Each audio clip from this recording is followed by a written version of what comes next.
We've all heard of or maybe experienced the 5 stages of grief after losing somebody. They include denial, anger, bargaining, depression, and acceptance. But what do these stages of grief look like when someone dies by suicide? While there's definitely similarities, I'm going to be discussing the key differences. The first new emotion you might experience is shock. You can't believe this could actually be real.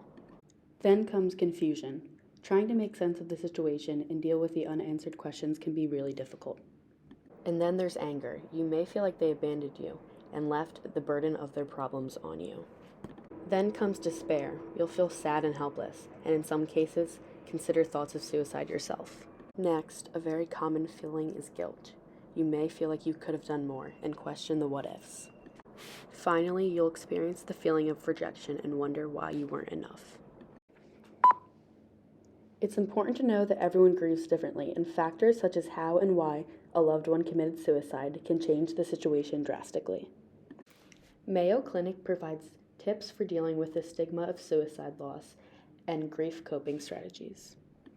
They suggest stay in touch with loved ones, be prepared for painful reminders, consider therapy and support groups, and lastly, expect setbacks and don't rush the process of grieving.